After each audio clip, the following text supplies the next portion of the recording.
Tout commence le 8 août 2014. Scott Cawthon met en ligne un jeu qui marquera le monde du jeu vidéo à jamais. Pour vous remettre dans le contexte, Scott Cawthon traverse une période difficile. Il pose plusieurs jeux qui seront tous un à un des gros flops, mais un seul attire l'attention des gens. Il s'appelle Cheaper and Son Lumber Co. C'est un jeu de simulateur où des robots décrits par les joueurs comme sans vie et horrifiques cassent des arbres. Et tout ça, Scott le vit très mal, car le jeu est très mal reçu par la communauté. Mais dans un dernier souffle, Scott sort un jeu qui révolutionnera à jamais l'industrie du jeu vidéo. 8 août 2014, Scott sort un jeu qui s'intitule Five Nights at Freddy's. Le jeu est basique et simple à comprendre. C'est un point and click d'horreur comme on en voyait des milliers à l'époque.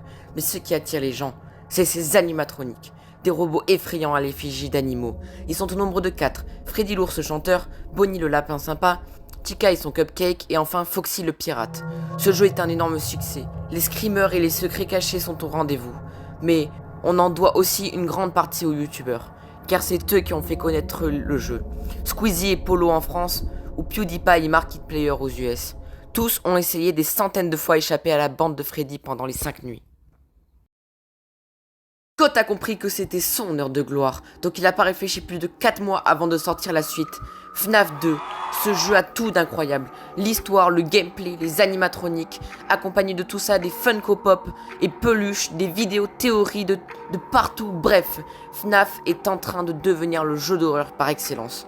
Scott sort plus de 3 mois après l'épisode 3 et puis l'épisode 4. Ces deux opus ont quelque chose en particulier, c'est l'histoire qui se développe. Tout un lore est en train de se dessiner, avec le meurtrier William et ses enfants enfermés dans les animatroniques. Scott ne pouvait pas rêver mieux, à moins que si... Avant qu'on reprenne, n'hésitez pas à vous abonner et à liker, parce que ce genre de vidéos me prennent longtemps à faire. Et d'ailleurs, merci pour les 1000 abonnés, vous me faites un soutien énorme. Merci à tous, bonne vidéo. Un an s'est passé avant le dernier opus. À ce moment-là, tout le monde pensait que FNAF était mort. Mais derrière tout ça, Scott prépare un coup de génie. Le 7 octobre 2016, FNAF 5 alias Sister Location sort sur Steam. Et c'est un des meilleurs jeux de la franchise. C'est comme un vent de fraîcheur. Après 2 ans, Scott nous fait découvrir la face cachée de l'iceberg. Car ce jeu n'a rien à voir avec les 4 premiers. L'histoire n'est pas la même. On est à une nouvelle époque, des nouveaux animatroniques comme Circus Baby, Funtime Freddy ou encore Ennard. Plein de goodies. Sort même des livres. Ils sont nombre de 2, Silver Eyes et The Twisted Ones. Mais à ce moment-là, Scott ne pensait pas que la franchise FNAF allait faire une descente aux enfers. 4 décembre 2017, cette date marque pour beaucoup de monde la fin de FNAF. Ce nouveau jeu, c'est Fazbear Pizzeria Simulator. Il est médiocre, en gros c'est juste un simulateur de pizzeria où tu dois échapper à une bande d'animatroniques. Mais ça vole pas très haut. À l'époque, Scott avait prévu que c'était le dernier jeu. Mais quelques mois après, des spin-offs. Rien d'incroyable. Aussi, il sort une série de livres Fazbear Fright et un encyclopédie des animatroniques. Mais en 2021, la franchise va passer par une période de bonheur. Vers 2020, Steelwool Studios rachète complètement les droits de FNAF. Et pour Steelwool, il faut pas plus attendre. Donc le 16 décembre 2021, Security Breach sort de partout dans le monde.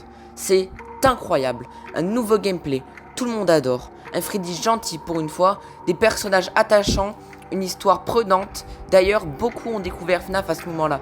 C'était le 2e prime de FNAF. Des jouets et peluches sortent en masse.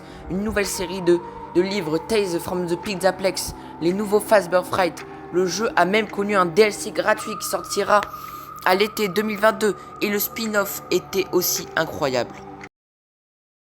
Ce jeu aura marqué des millions d'enfants. C'est plus qu'un jeu vidéo FNAF. Aujourd'hui c'est une passion, un film, une histoire avec son lore développé. Mais alors qu'est-ce qui sort pour les 10 ans de FNAF?